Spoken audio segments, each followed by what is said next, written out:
good bell ringer takes physical effort and mental concentration.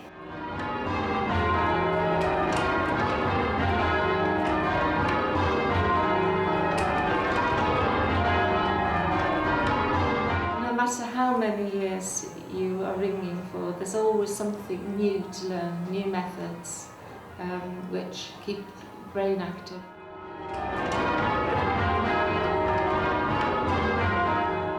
Bell ringing is the opportunity to meet lots of people of all ages and of all backgrounds.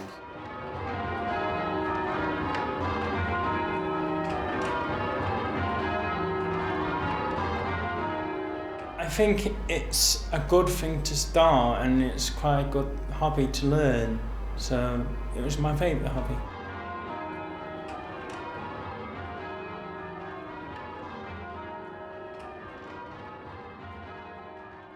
If you listen to the soundtrack of a film, particularly a film that's sort of nostalgic, that's set, like Father Brown or one of those sort of films, the soundtrack always has sort of bird songs, steam engines, cricket and church bells. It's part of the scenery of British life, which I think people are subconsciously aware of, but if it was taken away, they would miss enormously.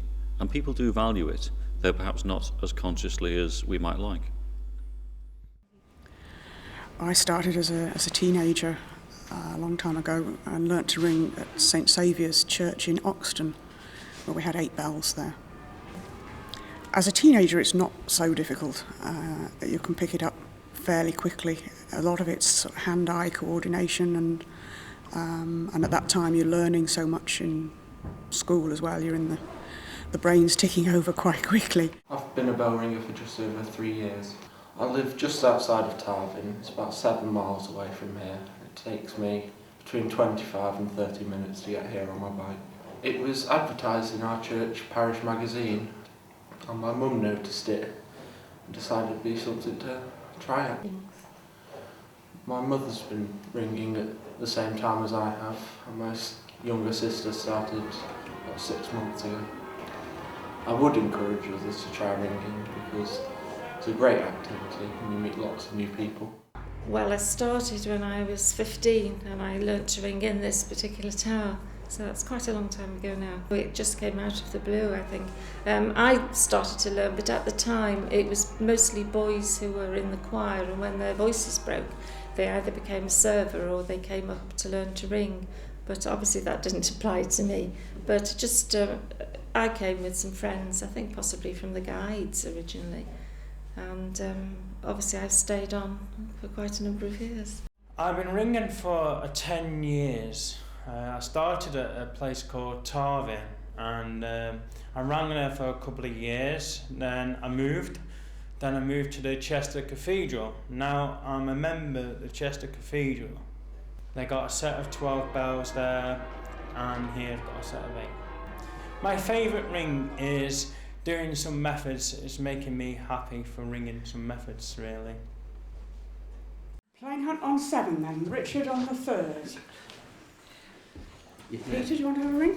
Yeah. And you're off then. Anybody else fit in? Jack, want to go around? At Handbridge, I've been ringing here about 26 years. 4 years ago, I became tower captain. That means making sure we've got a band of ringers for the services on Sunday, keeping the practices going. We practice once a week, keeping everybody involved, recruiting new members and trying to teach new people as they come along. Traditionally, tower captains tended to be take the job on for life, so they would carry on until they were 60, 70, and couldn't manage to ring any longer. And then it would pass on to the next suitable person in the tower who would stay again for the next 50 years. These days, there's more flexibility because people move. They move for work, they move for studying. So there tends to be more changeover. But the position of tower captain has to be approved by the rector. It's not just a vote in the tower as to who's going to take it on. And liaising with the rector is important to keep make sure we're ringing for the right services at the right time. Our bell ringers are very good, and one of the nice things about the group we have here is they'll always chip in to work around special services, not just sort of weddings, but if we've got a special service during on a Sunday or during a week even, they will come and ring, and that's always good.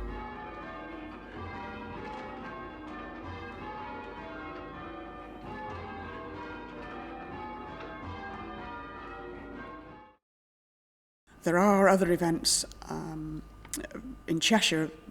There's a Tatton Flower Show where the mobile belfry is put on display and members of the public can have a go, and that's a great opportunity for people to encounter bell ringing. And otherwise, we have an open day at St Mary's once a year in the summer when the tower's open, and again everybody can come up and have a look and have a go. But otherwise it tends to be word of mouth and a bit of pressure. Last year when we were ringing for the Diamond Jubilee, everybody in the tower had the opportunity to ring a special piece for that. And as well as that, we had the Olympic torch actually went past the church. So we're sort of aware that there was quite a lot of appreciation from local people that the bells were rung to mark that as it went past. So that was a good day.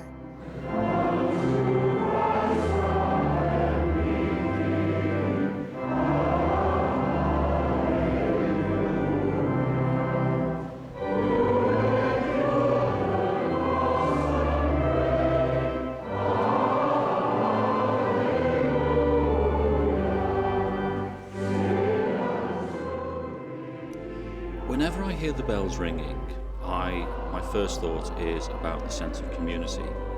And the simple way of saying that is that during the communion service, when we have the bread and the wine and the prayer of consecration, during that prayer, the bell is rung at the moment when the bread and wine are consecrated. And the reason for that is so that people in the wider community who might be ill or frail or just can't get to church, they can hear that moment, they know what's going on, they can share in it. And that goes back to an ancient practice that in services when lay people weren't that involved, that the bell would be rung so the service was in Latin, they wouldn't understand it, but they would know the important moments were going on. That's been extended across the whole community. And indeed in ancient monastery times, the bell regulated the whole of life. The whole of the village life was revolved around the sound of the bell. People didn't have watches, didn't have clocks. We didn't have the very individualised culture we have now. And the bell brought people together. Everybody worked by the same bell. Same on ships. I'm told being a younger bell ringer makes me quicker at learning things and various methods than some of the older members. I try to fit my school life around bell ringing.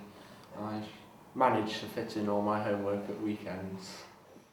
Somebody needs to be about 12 years old as the lowest age, simply because the weight of the bells, you need a certain amount of strength to manage them. But otherwise, so long as you can climb the stairs and can physically manage to ring the bell, then we can teach anybody. We have had quite a few people start in retirement to take it up in late 50s or 60s. That's much more difficult because they're not so physically agile or mentally agile, and it takes much, much longer. A teenager might learn to physically ring the bell in perhaps 6 weeks, but an adult could take 6 months.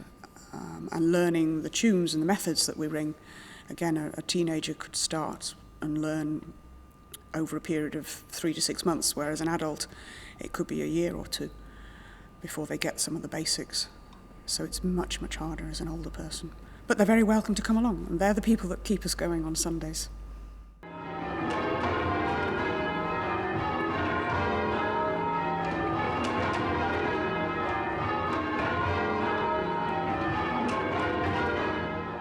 In the bell chamber, the bells are hung in a frame, usually made of steel or oak, and they're attached to a wooden wheel, and when the rope is pulled from downstairs, the bell flips over, so it's facing upwards, and pull it again, it reverses and flips up the other way. And attached to the top of the headstock is a piece of wood called the stay, and that's there to stop the bell flipping right over. And it's designed to be the weakest part of the whole frame so that if the bell is pulled too hard, that's the component that will break. The first thing in basics of ringing is how to handle the bell. That's quite a hard bit to learn. Then after that, you've got to work as a team to quarter with the bells with the team. Then the next part of thing is ringing, is doing the chord changes with the team. That is quite a difficult thing, and changing the bells around. That's quite a hard bit to learn. I have rung lots of quarters and a few peals. Ringing a peal takes patience and stamina. It means standing on one spot for up to 3 hours, ringing one method over and over. Peals are pieces of ringing of 5,000 changes or more, which usually take about 3 hours to complete. And they're usually done to commemorate a certain date, such as a member of the royal family's birthday or someone passing away. And quarter peals are the same thing, they're just a quarter of the length, 1,250 changes. We have in the tower a photograph of a band of ringers who rang a very special peal. The method was called Kent Treble Bob Major, and it was rung in 1923. It was a record at the time, which still stands now. They rang 17,280 changes, and it took them 10 hours to complete the peal. There's a ringer from near here who rings at Christleton. His name's Brian Harris, and him and 7 other ringers rang a peal in the 1960s in Loughborough, and it took them 18 hours to ring it, and none of them swapped over. I'm told that when they had toilet issues, they needed to pass a bucket round. I would like bells for my wedding, and if I passed away, I would like bells to ring for my funeral as well. I think I'll continue to ring for the rest of my life.